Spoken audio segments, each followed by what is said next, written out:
आज मेरी पत्नी अपने मायके गई हुई थी। अचानक ही मेरी समधन मेरे घर पर आ गई। मुझे अपनी समधन के इरादे कुछ नेक नहीं लग रहे थे। मैं जानता था कि आज कुछ ना कुछ होने वाला है। मेरा नाम सुरेश है और मैं दिल्ली में रहता हूँ और मेरी उम्र 50 साल है। मेरी बेटी 22 साल की है। अभी 2 महीने पहले ही उसकी शादी हुई है। बेटी की शादी में ही मुझे मेरी समधन बहुत ज़्यादा भा गई थी। करीब 42 साल की गोरी चिट्टी और खूबसूरत बदन की मल्लिका थी। सच कहता हूँ, उनको देख के दिल में ख्याल आया कि अगर यह मुझे मिल जाए तो ज़िंदगी का मज़ा आ जाए। मैंने यह भी नोटिस किया कि वह भी बड़े ध्यान से मुझे देखती है, मेरी हर बात में इंटरेस्ट दिखाती है।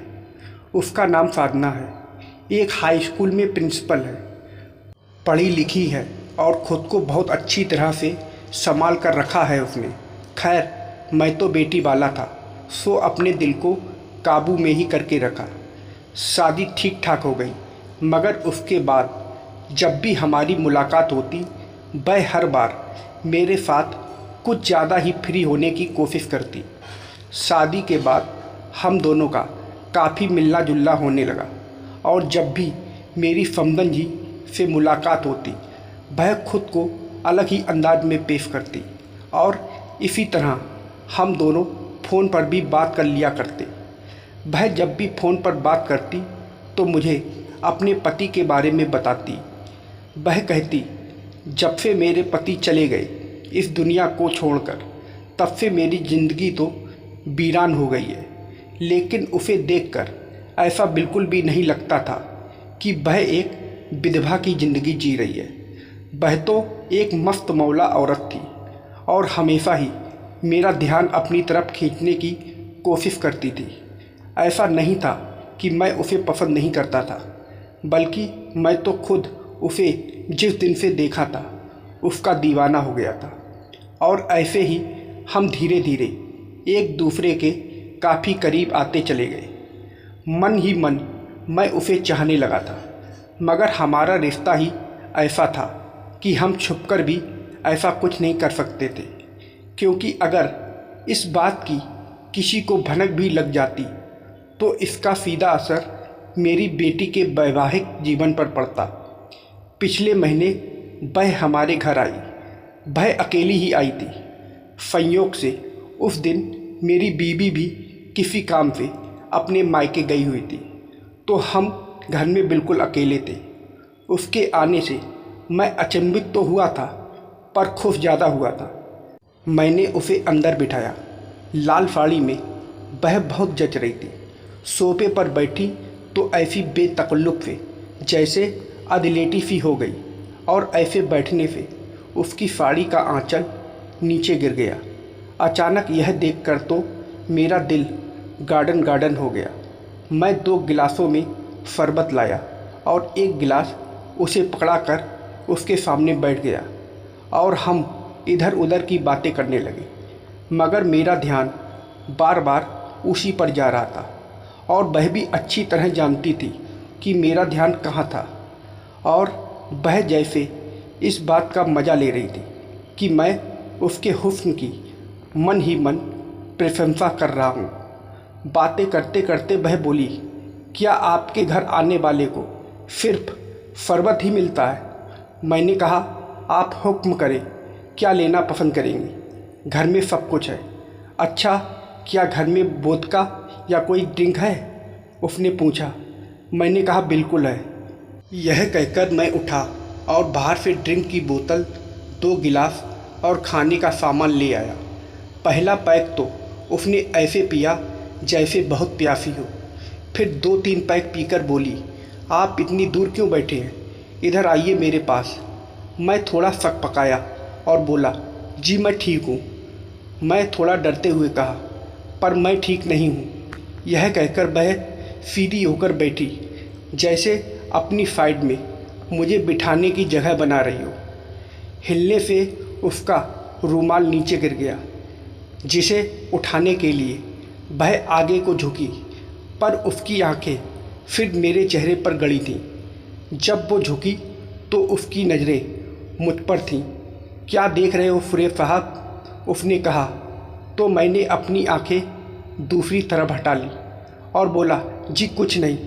तो वह बोली, आप फरमाते बहुत हो, अगर कुछ देखना है तो आराम से मेरे पास आकर बैठकर देखो, मुझे बुरा नहीं लगेगा।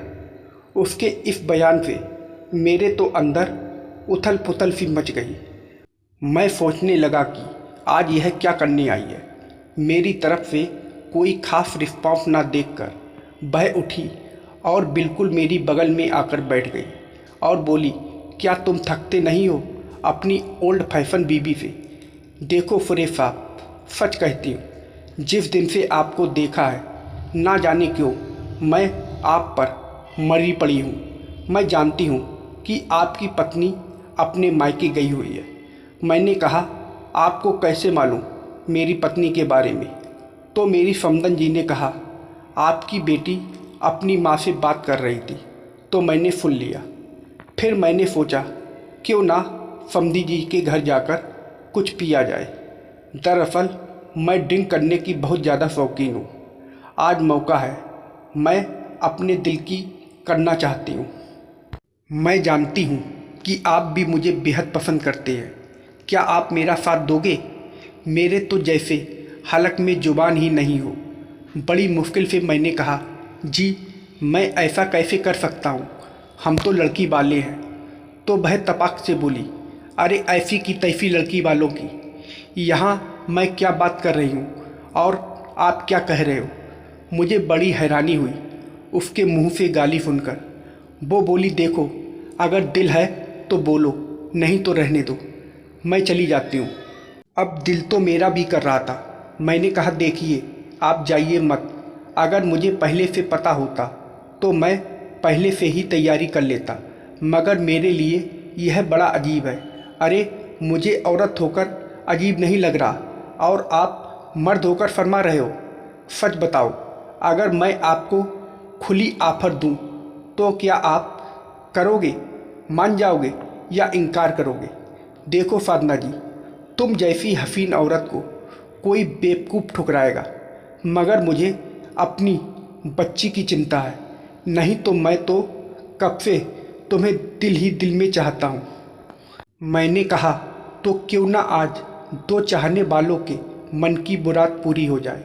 अब तो मेरे अंदर और भी मुश्किल हो रहा था। मैं खड़ा हुआ और उठकर उसे बाहों में भर लिया। वह बोली, जानते हो फुरेश, मेरी बचपन से आदत रही है, जिस चीज़ को मैं पसंद करती हूँ उसको हर हाल में हासिल कर लेती हूँ। मैंने पूछा, अच्छा तो यह बताओ मुझ पर दिल कब आया और कैसे आया? वो बोली, जिस दिन हम रिश्ता लेकर आपके घर आए थे, मैंने तुम्हें देखकर तभी सोच लिया था, रिश्ता हो या ना हो मगर मैं तुमसे ट्रिप जरूर लूँगी। उसने मेरे लबों को चूम कर कहा। मुझे उसकी बात सुनकर हंसी आ गई। उसने पूछा, हंसे क्यों? मैंने कहा, वैसे ही एक विचार मन में आ गया। वह बोली, बताओ ना क्या विचार मन में आया? मैंने कहा, बुरा तो नहीं मानोगी? वो बोली, बिल्कुल नहीं, बताओ। मेरे मन में वैसे ही ख्याल आया कि अगर तुम्हारे बेटे ने मेरी बेटी को बड़ी बेदर्दी से रौंदा था और आज मुझे मौका मिल रहा है। यह सुनकर वह बड़ी खिलखिलाकर हंसी। यह बात तुमने मेरे मतलब की कही है। जानते हो, मुझे मर्दों के साथ खुल्लम खुल्ला बोलने में बहुत मज़ा आता है। फिर तो मैंने भी कह दिया, मुझे भी तुम्हारी जैसी औरतें बहुत पसंद हैं। मेरी बात सुनकर वह बहुत खुश हो गई। वह भी मेरा पूरा साथ दे रही थी। मैंने कहा, मुझे अपने दामाद राजीव से मेरा बदला लेना तो बनता है। मेरी फूल सी बच्ची को उसने बड़ी बेदर्दी से रौंदा होगा। वह बोली, जानती हो समधी जी, तुम्हारी बेटी की शादी की पहली रात पर मैंने तुम्हारी बेटी की हल्की हल्की चीखें अपने कमरे तक सुनी थी। मैंने कहा, अच्छा तो अब मैं उसकी माँ की चीखें उसके घर तक पहुँचाऊँगा। यह कहकर मैं उसे बड़ी बेदर्दी से प्यार करने लगा, मगर वह भी बड़ी ढीठ थी। मेरे हर बार को बड़ी खुशी से सह रही थी, मगर वह ज़्यादा देर तक ना सह पाई। कहने लगी, सुरेश एक एक पैग और हो जाए। हाँ हाँ ज़रूर। और एक एक पैग लेने के बाद हम दोनों नहाने के लिए चले गए। नहाने के बाद हम दोनों ने हॉल में बैठकर एक रोमांटिक मूवी देखी। वह मेरे कंधे पर सर रखकर कहने लगी, अच्छा सुरेश, एक बात बताओ, क्या तुम्हें अपनी ओल्ड फैशन बीबी अच्छी लगती है या फिर मैंने कहा आपको तुम ही अच्छी लगती हो। तुम में वह हर क्वालिटी है जो एक अच्छी खूबसूरत औरत में होनी चाहिए। यह सुनकर उसका चेहरा खिल उठा और कहने लगी, अच्छा बताओ, अब फिर कब मौका मिलेगा, कब मुलाकात करोगे आप मुझसे। मैंने कहा, मेरी पत्नी कल वापस आ जाएगी अपने मायके से, इसलिए घर पर हमारी मुलाकात नहीं हो सकती, इसलिए अब हम बाहर होटल में मिला करेंगे। इसी तरह हमारा लुका छुपी का सिलसिला काफ़ी टाइम तक चला। तो दोस्तों, यह कहानी आप लोगों को कैसी लगी कमेंट करके ज़रूर बताइएगा और वीडियो को लाइक और सब्सक्राइब करना मत भूलिएगा। वीडियो को पूरा देखने के लिए आप लोगों का बहुत बहुत धन्यवाद।